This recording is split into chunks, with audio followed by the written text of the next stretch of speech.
We hear our analysts here at the network using terms like scary and dangerous as we approach Halloween to describe the Phillies.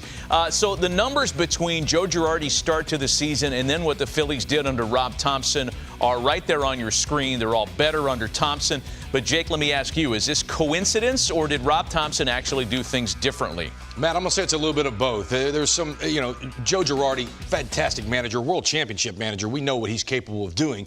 But sometimes a different voice and different communication is needed, and it's good. And Dave Dombrowski had to make some kind of change with the offseason moves they made and then what happened there in that first few games. And something certainly clicked in that clubhouse, and whether it was communication and what Rob Thompson did, but I really think he gave the back end of that bullpen stability and really put them in where guys understood their roles, and maybe we'd press the limits a little bit here and there.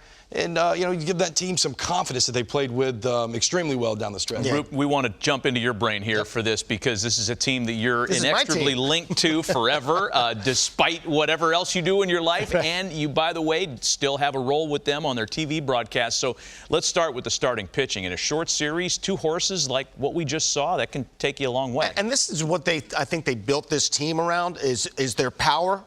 Offensively, but really it's the pitching that's taken them to this level, and this is exactly what they expected to have happen. And I think it started with Aaron Nola, and you got to talk about Aaron Nola because there's a narrative that was out there that he could not pitch in the big game and he could not pitch in September. Well, he's squelched those because his fastball command has just been tremendous.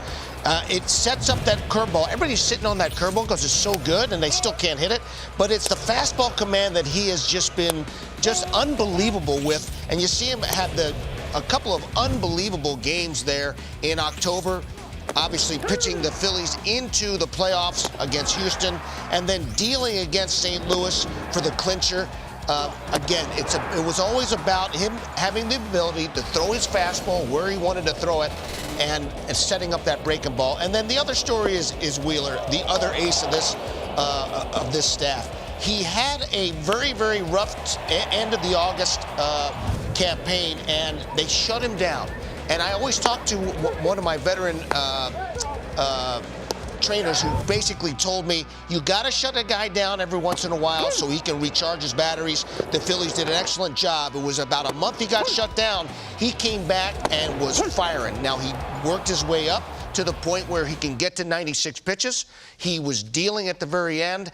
They worked it to perfection. And to have those two aces at the top of the rotation, that gives you a chance every single time. That's what happened. The Phillies didn't hit very much over the last couple of games, but they did what they had to do to win, and it started with their starting pitching. Fascinating team, Jake, for so many reasons. What Ruben lays out from a starting pitching standpoint, I know you're going to get to their bullpen guys in a sec, but, defensively, they weren't great this year. There's a lot of swing and miss in there. They go through these valleys, but when things are going right for them, there's this hard-to-define kind of chemistry or magic, if you will, that maybe gives people some confidence. Well, when you talk about Ruben being linked to the Phillies, when I remember playing those teams, they were the fighting Phils. When you think about the Philadelphia's history and when they have a team that is making some noise, they are the Chase Utley-led fighting Phils. They are now the Kyle Schwarber and Gene Segura and these young Bohms and Hoskins-led fighting Phils. They have a fighting spirit about them. And look, it starts with Rob Thompson. You think this guy's scared? He's been there, and he's a world champion over and over and was Joe Girardi's right-hand man, so not much has changed. The experience and the leadership is there. It's on the field also with this man right here, 2016 world champion Kyle Schwarber. He's got the championship DNA. Who's looking for the championship DNA is Bryce Harper, their true leader. You saw yesterday, big-time homer to get them on the board, and it ended up being all they needed. What I love about Bryce, he said the other day, there was no way we were losing this game. I'm talking it into existence. When I start hearing him talking about believing and being a good teammate and really infiltrating the winning attitude into his players, that's what it takes to win a World Series.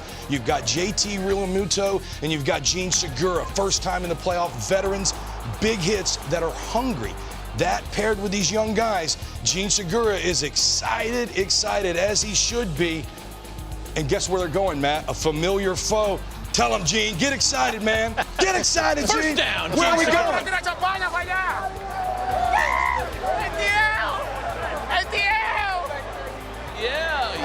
That's right. And when they take on the ATL, they're doing it with a fresher bullpen, one that was that had a hard time earlier in the year and in past years throwing strikes, right? That Phillies bullpen was known for these big fire-breathing dragons that were all over the place.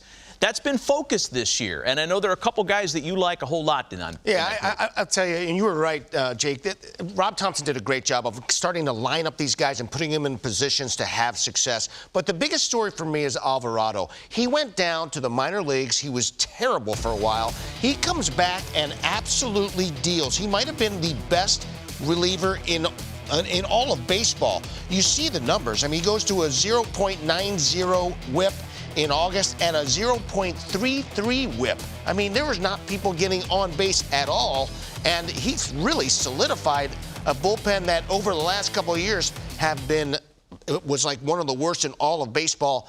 And now, Rob Thompson's had to use a couple of different guys. Now he's got Eflin there in the back end. He trusts him. He's a guy he's fresh. He's healthy. He's throwing strikes. He's going to have to use him, and I think he's going to be a pretty good closer for him. He is. You're exactly right. And him paired with Dominguez yesterday, he made Paul Goldschmidt and Nolan Arenado, 2 MVP candidates, look silly. Yeah. You pair him, David Robertson, Eflin. They're starting to get their mojo a little bit. Hard throwing back of the bullpen guys.